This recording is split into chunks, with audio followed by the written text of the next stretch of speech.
I know you heard me on the radio. Flexing. She loved the sound of my voice, it's the best thing. Daydreaming of the jazz all day. Pick up the phone late night with Larry K. I know you heard me on the radio. Flexing. She loved the sound of my voice, it's the best thing. Daydreaming of the jazz all day. Pick up the phone late night with Larry K.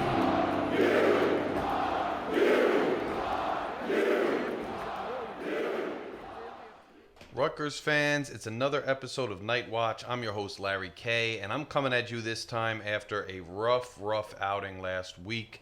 We've had 3 rough outings in a row. It has not been fun on Saturday to be a Rutgers fan. It's a real shame given how the season initially started. We thought we were on a roll. We thought this might be the start of something special.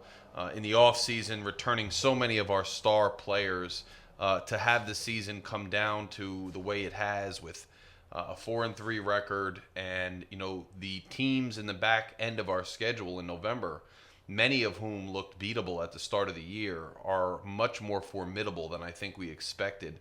And that's namely, Illinois, Maryland. You want to count out like ridiculously volatile team, but Maryland is coming off a victory against our upcoming opponent, USC, and we'll talk about them in a minute. But I just wanted to touch briefly on our current situation. We lose to a UCLA team that was reeling. One win coming into the game, traveling all over the country, from all the way to Hawaii, back and forth across the continental U.S.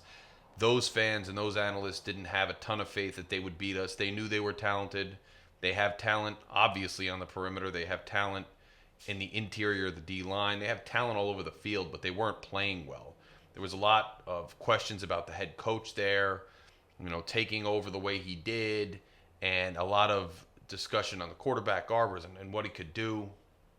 And UCLA came out despite kickoff 9 a.m. their time, despite traveling once again all the way from the west to the east. UCLA comes out and really kicks us in the face. Ethan Kaliakmanis had a good day, I thought, throwing the football. I thought some of our wide receivers, it was great to see Dymere Miller that involved. It was nice to see Dremel get in there and get the nod. It was nice to see Chris Long, even though he didn't start, get in there and have a tough catch in traffic, which is something he'd struggled to do. Kyle Monangai sustains what looks like a very painful injury. They won't disclose what the injury is. I understand that. I don't know if Kyle will be available going forward, but he's apparently sustained a significant injury and still came back into the game, trying to will the team to a victory. 3 touchdowns. An interior D-line for UCLA that's pretty good, and Kyle Monangai said, I don't care, I'm going to run and gash you anyway, and he did. And Rutgers has been caught in this really rough situation this year where they can't play complementary football, right? A big part of winning in this league and winning in football in general is playing complementary football. Any good coach will tell you that. Greg Schiano will tell you that. And Rutgers against Nebraska, the defense shows up pretty well, and the offense can't get anything going. And then the defense shows up just a little bit in the first half against Wisconsin, then completely falls apart, gets 2 turnovers, sets the offense up to do something. The offense can't do anything. Now you go to UCLA, and the offense looks much crisper, looks much more innovative, looks much more inventive, and they're moving the ball all over the place in all different ways, and the defense completely can't do anything. UCLA just beats them up and down the field like it's nothing. And you have, I think, a common thread this season going all the way back to the Va Tech game is questionable in-game coaching decisions. And we can debate whether overall, Greg Schiano is the guy to take us to the promised land, this and that, the other. No one's saying that Greg Schiano is going to get fired. No one's calling for a change in coaching staff. Maybe some people, but they're few and far between right now. And even if they're calling for that, no one is actually under the illusion that that's going to happen. This program went from a terrible bottom dweller under Chris Ash to a team that is 4-3 right now, a little more than halfway through the season. So as much as this year is definitely a disappointment up to this point, no one's calling for a coaching change or anything. But it's fair to criticize, and it's fair to be critical of a coach who has made some questionable decisions both in terms of in-game coaching and perhaps in terms of program building and setting up the roster for this year. I really didn't like, and I know that I said this in my post-game immediately following the game. I know Shiano went over this ad nauseum. I know this has been talked about, but I just don't agree with going for the 2-point conversions that early in the game. If you kick 2 extra points, then that last touchdown you score, where there's all kinds of momentum on the line and all kinds of memorable, magic moments on the line, you can then go in and you can tie the game, and the game looks totally different. Everybody's reinvigorated, and it's totally a different game. But by going for 2 that early and not getting it, you completely precluded yourself from having that opportunity late in the game. Now, I understand if you make both of those 2-point conversions, then that last touchdown wins it without even kicking an extra point or without even going for 2. But that's a tough sell. When this team has struggled, they couldn't get in on 4 straight tries. I understand the controversy regarding Monungai getting in there against Nebraska, but they haven't been great at converting on short yardage. And so the odds of them converting, 2 2-point conversions is slim to none. So you take the points that early in the game. I don't care what the analytics say. I don't care what anybody says. And if it's so analytic based, then why did Shiano not go for it when we were at midfield with 2 yards to go and we were running the ball really well and it looked like our defense was hapless? And if we had kept that drive alive and perhaps scored, we could have changed the look of the game. If it's all about analytics, then why aren't we going for it on 4th and 2 from the midfield? Could be some analytical number crunching I don't know about. But it seems to me that that's kind of counterintuitive. So we've seen that, and then we've seen with personnel decisions, a guy like Christian Dremel, I understand he's a slot receiver, and I understand that Dymere Miller is perhaps the better player at that position. But you saw this past week that you can find other ways to get guys involved. You can have Miller or Dremel play in the outside. You could rotate in. You could run different formations. They were able to get him involved this week. So the fact that they weren't able to get different personnel involved who are playmakers, they got KJ Duff more involved this week. The fact that they weren't able to get these guys involved up to this point, I think, is an indictment on some strategic coaching decisions in terms of game planning and also failing to adjust in-game with some of the talent you have. I also think that if you look at the roster, let's just keep it real. The reason there was so much optimism around the program, the reason there was so much fanfare and so much hype going into this season was because difference makers and elite talented players, people like Mo Toure, Kyle Monungai, these guys, Tyrene Powell, they were already impact players in the Big Ten, not just for Rutgers, but seen as such across the conference. And they were coming back as very experienced seniors to do one more curtain call and get the team where they wanted it to go. That's the reason there was so much fanfare. Football is different than basketball. I get it, because there's a lot more guys on each side of the ball. But if you conceptualize it in terms of a basketball team, if you had 2 of your best guys returning on the basketball team, that's why you think you're going to do well. If those 2 guys are out or severely hobbled, your expectations are going to rightfully change. Imagine if Dylan Harper, God forbid, I'm not going to talk about it anymore, but when Mo Toure goes out for the season, Tyrene Powell is considerably banged up, and then you lose a Felter, and then Longer Beam gets banged up, and Rogers seems like he might be playing hurt, and you start getting all these injuries, and then Fletcher, who wasn't a returning senior, but he was supposed to be a big part of this offense early in the year, he's out for the season. Then you go into UCLA, let's keep it real, go into UCLA without Aaron Lewis and Wesley Bailey. You're already struggling in the pass rush. You're already really struggling to put pressure on the quarterback. And now both your starting DNs, your most impactful players along the defensive line, are out. I mean, it's going to be hard to win. It's not an excuse at all, because I'm quite critical of this coaching staff, and I'll get to that in a second. But you got to also be real. It's going to be, your expectations can't probably be the same in that situation. They just can't. And I was saying during the game, blitz much more, because you're not getting any pressure with the rushing 4, and you're also not covering with whoever you have in there because they're dicing us up all over the field. You might as well expose yourself a little in coverage and try to get some pressure on the quarterback, because just dropping back and letting them have all day is not working. Finally, they did that a little bit, and they actually did get him down. But it was a little bit of too little, too late. And Rutgers could not once again seize on its opportunities. I think what I was getting at with the roster construction is Greg Schiano has told us time and time again that this is a developmental program. That the guys in the program or guys that they specifically vetted and scouted, that they had a plan for, that they had a vision of development for, that were guys who loved football, that were going to buy into their program and their culture, and therefore those guys in the program were going to make up the pipeline. Now, did he say that true freshmen were going to come in and necessarily light it on fire, or sophomores right away? No, he said we're a pipeline program. But part of that pipeline is having guys in the system who can step up to some extent if guys go down. And we have guys like Moses Walker, like Jabome, guys who the program wanted, the program has invested in, who were highly rated. I mean, Walker was a highly rated recruit. We were going toe-to-toe against Penn State for him.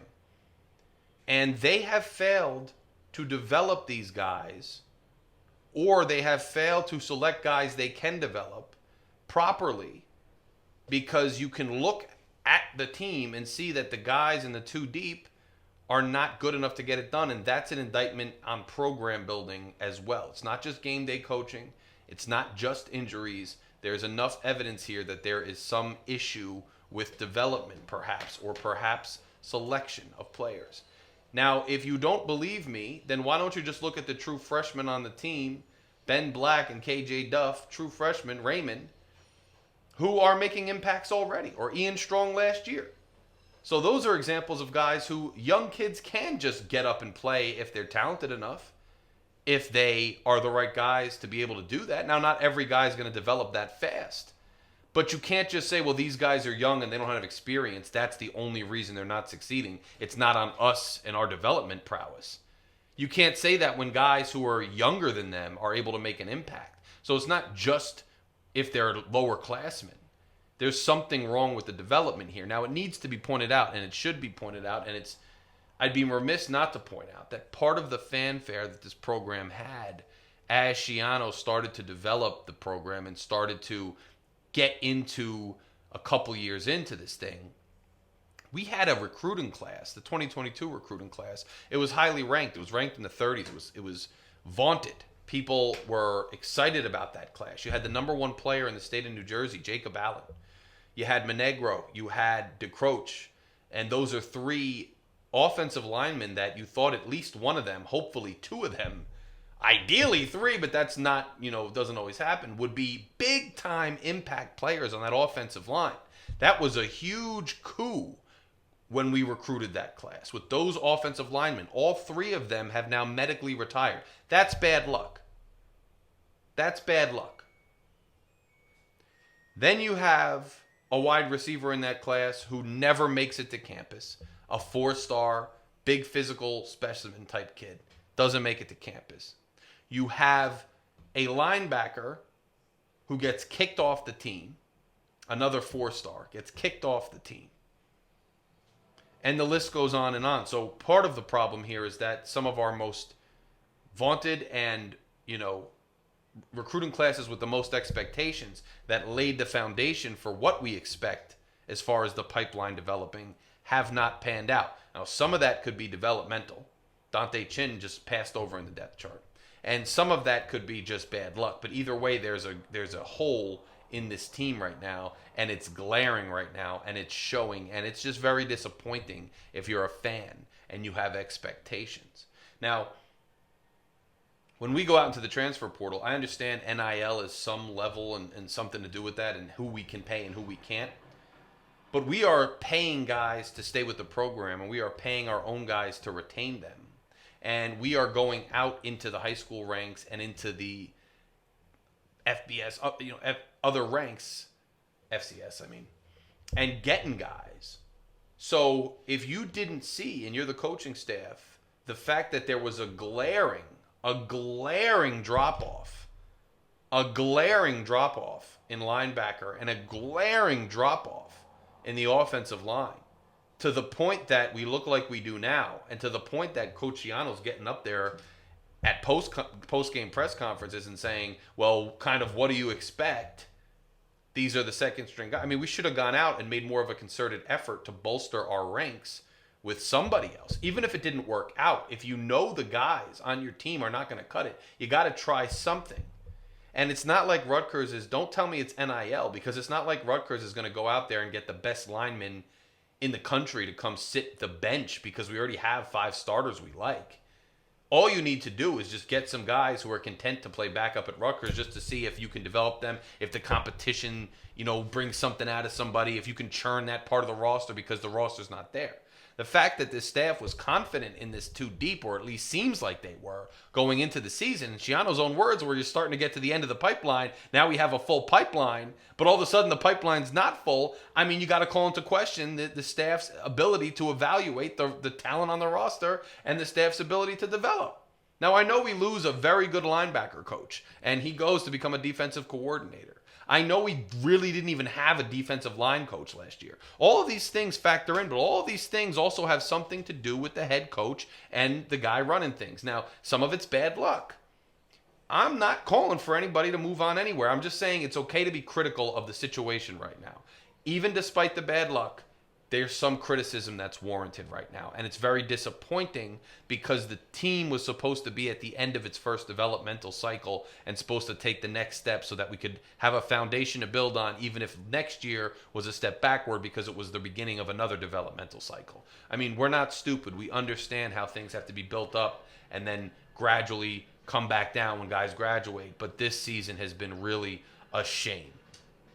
And it's really a shame that the team's not clicking on all cylinders. If special teams gets a kick block, the offense can't punch it in. If the offense scores and is doing well and keeping pace, the defense can't make a stop. If the defense is making stops and getting turnovers, the offense can't move the ball. I mean, this is all frustrating stuff.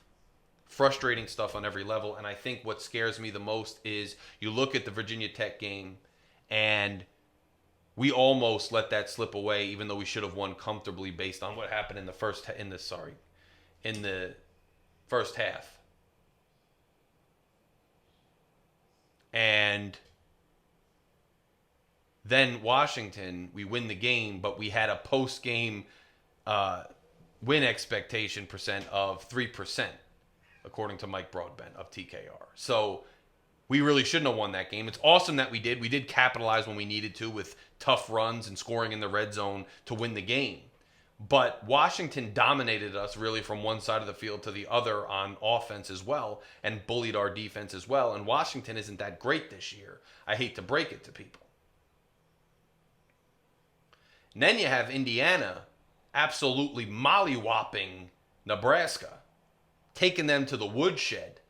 3 interceptions for Raiola.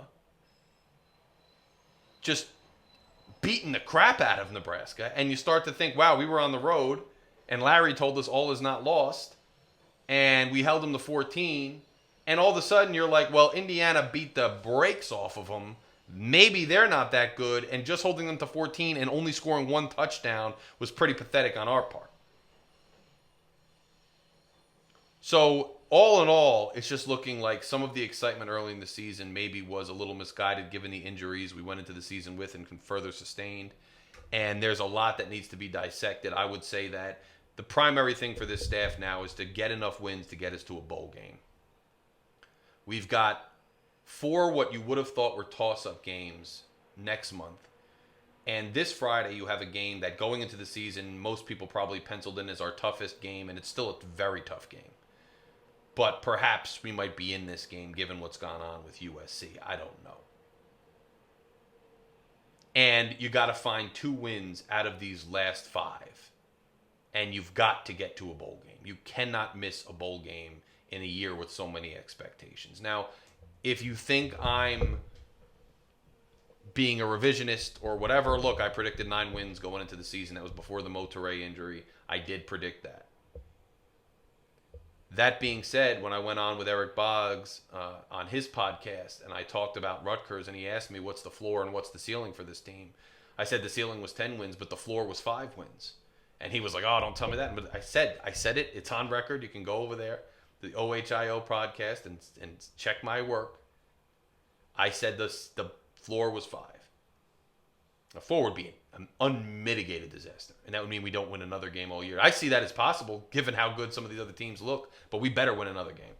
But the ceiling, I said the floor was 5, because every game's a toss-up, and if something catastrophic happens, like injuries, I did say that, or something else, and the team just fails to win all its toss-up games, we could wind up with less wins. But that cannot happen. There were 2 games now so far. Wisconsin beat the brakes off us, fine. But Nebraska and UCLA, we were in the game and we lost. That's 2 closer games we lost. Washington, we won. Va-Tech, we won, but Va-Tech shouldn't have been that way. And it's not to take anything away from Virginia Tech. Virginia Tech's a pretty good team. They're a decent team. But just the way the game went in the first half, it shouldn't have been that close to close it out. Just shouldn't have been. So we have now 5 more games, all of which expectations are we could win. Now remember, we were favored against Wisconsin and favored against UCLA, and we crapped the bed. So a game you're supposed to be in doesn't mean much to this team right now, but you got 5 opportunities. You need to go out and get in a bowl game, and then you need to sit back. Coach Schiano does. Priority number 2 after the bowl game is hold this recruiting class together, because it's a nice class, and the incoming freshman, the freshman class that's currently there is a really nice class. Now you got 2 really nice classes to backfill and to start this thing going again. You got a good quarterback in the wings. You got some pieces. You got some guys coming back next year, so maybe next year is not as bad as you thought it was for that bridge year to get guys developed. It all is not lost in terms of the program, but it's looking more bleak, and I'm more skeptical than I was prior to these last 3 weeks. I'll put it that way. And really the last 2 weeks more so than anything. So then Schiano's got to sit back and say, who do I need to get in the program as far as players? Who maybe should move on for their own good and our own good? And in terms of the staff, who do I need to bring in here to shore up some of these position groups and some of these philosophies and some of our issues? And who needs to step away? So priority 1, get to a bowl game. Priority 2, hold the recruiting class together. Priority 3, shake up the staff, shake up the roster, and try to get this thing right. But it all starts this Friday, a night game against USC. We travel to the West Coast, our first trip way out there this year. We've been lucky, which is another reason this is a little bit disappointing. But we go out to LA to play USC. USC 3-4 at this point, a big disappointment for them and their fans. There is a lot of talk there about the fact that perhaps USC thought they might be able to cakewalk through the Big Ten schedule. They were highly touted. They were projected to do very well. Lincoln Riley now seems like he might be a little bit lost overall. All of this highly touted offense, they are underserved in the trenches from what everybody's saying. They just lost a really fun and exciting game to Maryland, 29-28. That doesn't mean much, though. Like, if you're sitting here saying, oh, USC lost to Maryland, therefore we have a great chance. The fact is, they were on the road at Maryland. West Coast to East Coast travel. Maryland they're a volatile team. They'll get their face smashed in 1 week and then come out and play tough or beat a team the next week. They're very unpredictable. They're very volatile. That's been Maryland for quite some time, I'd say. But they have playmakers. They especially have playmakers on the perimeter. They know how to capitalize when you make a mistake. And it was an interesting game because you might look at that score and say, wow, Maryland beat them. We got a real chance. But the fact is that USC really looked like they were walking away with that game on several occasions. But on several occasions, Maryland made something happen. That end of the first half was crazy. It dragged out like crazy because they were both trying to posture and get some scores. Maryland got something out of that. And at the end of the game, USC is ready to ice the game. And they miss a field goal. And Maryland's able to recover the blocked field goal. Oh, no, they missed the field goal. Maryland's able to get the ball and go over and score. So it was a crazy ending kind of thing.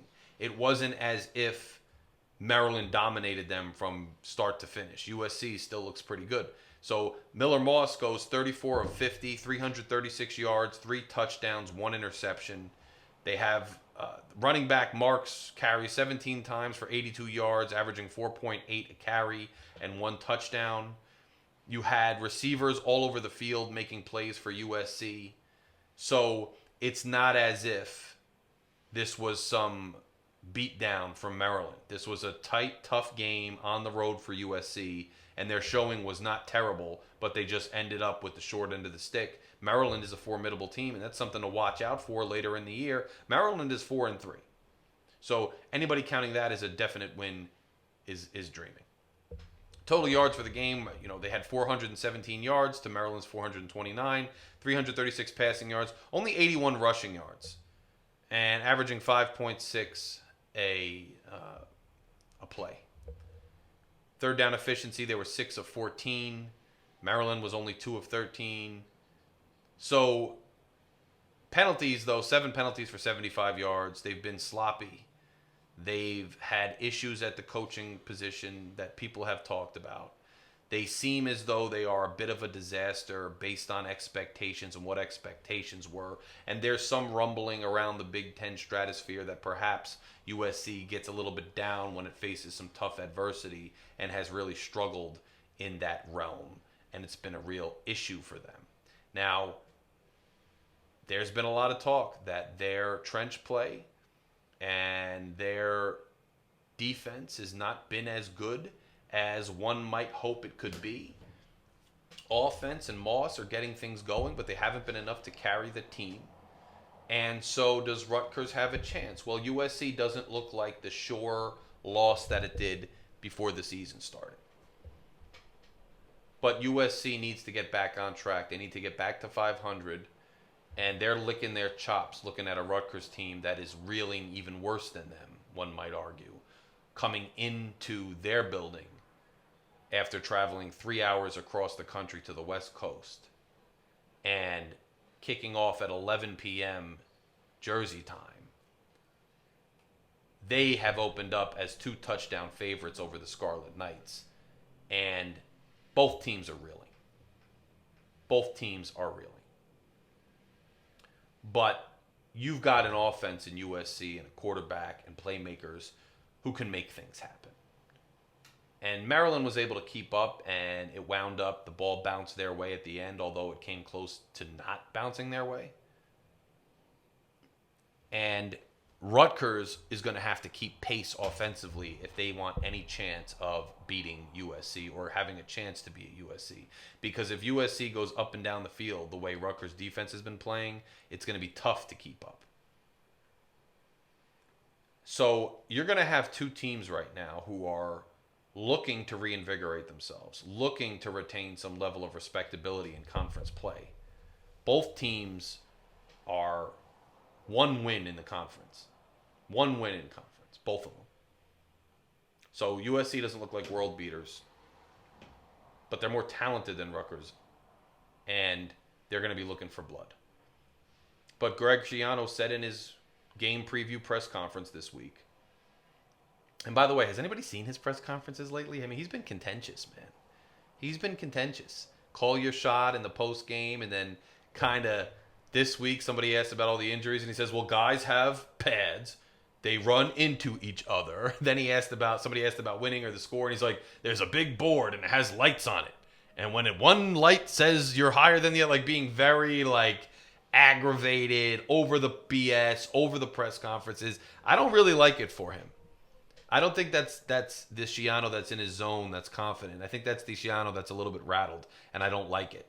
But he said in this week's presser, he said he's going to have to look at guys who are dinged up, who are playing at maybe 80%, and he did say that the trainers can tell him if guys are 80% versus 100%, or if they're going to be 70%, whatever it is, based on the severity of the injury, the pain, etc. He said maybe it's smarter to play guys who are 100% but not as talented as the starters who are playing at 80%.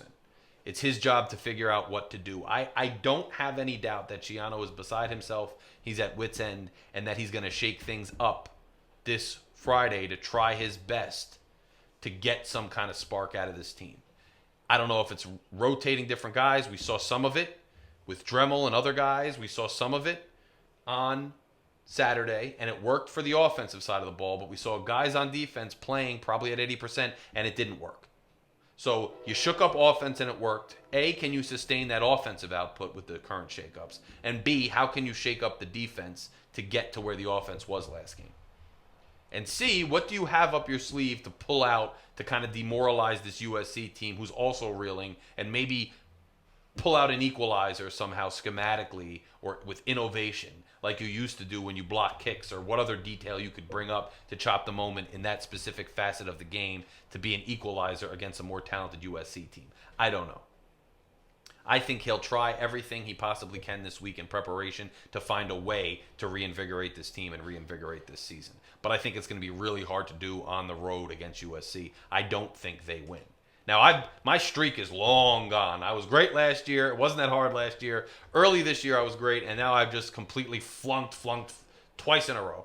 So I don't care about my streak anymore. So I hope Rutgers proves me wrong on Friday and beats USC and reinvigorates the entire fan base and entire season. I have surgery on Friday, and it's kind of serious. It's involves the heart, so hopefully, if I'm good at that point in the day, I hope I am. I hope I'm, still ready to talk to you guys. But hopefully I get to see that game, and hopefully Rutgers comes out with a victory. But if not, I wouldn't be surprised.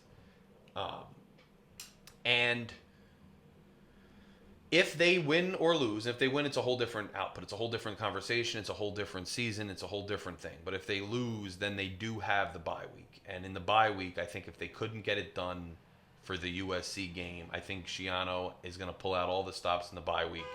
You might see some changes in the roster, some changes, elsewhere. And maybe you'll see some guys get back to 100%, especially if they don't play on Friday. And then you go and you hunker down for the last 4 games of the season, which are difficult games. Minnesota, pretty good team. Michigan State, not a bad team, just won their game at home. Maryland, see what they did. And then Illinois is looking pretty good this year. So nobody's a bad team on the back end of that schedule. There might be some vulnerable teams. There might be some teams that we could match up well with. But there's no just easy beatable teams or, we're pretty confident about. Not right now anyway. But you do have the bye week to gear up for that stretch. You do have that stretch to try to get yourself back in the right position. And I really hope Rutgers can do it. Guys, I apologize I didn't have a guest on from USC this week. It's just there's so much going on, and with the short week and, with the rough loss and everything going on, I wasn't able to do it. Please check out my affiliates, the College Huddle. I am part of the College Huddle Network. Remember, if you're watching this on YouTube, it's also available as an audio-only podcast anywhere you get your podcasts, all platforms. If you're listening to the audio version, please come on over to YouTube when you get a chance. Type in Night Watch Larry K. There are video versions of this. And click subscribe on the YouTube channel. Please help us grow. We're trying to get to 1,000 subscribers. Click subscribe. I will have some cool, membership subscriptions available soon once I can get some content for you. So keep that in the back of your head. It's another way to support me as I kind of try to rise up and give you more Rutgers content. Basketball season is coming. I will be covering basketball season as well, as most of you Night Watch loyalists who have been here from the beginning know. That's where a lot of my coverage started anyway. So I was really just trying to test the waters with this for the basketball season. It turned out that it went really well. It was well received. So then I started covering football as well. The more that you guys support, subscribe, donate by being a member, etc., the more we can grow and the more content that can be provided. So I greatly appreciate all of those things. Remember, check out the College Huddle. I recently appeared on the Big Ten Huddle. You can search the Big Ten Huddle on all your major podcast platforms as well. Search the Big Ten Huddle on YouTube. And I just appeared there to talk all things Big Ten football. It was a lot of fun with JR and Zach.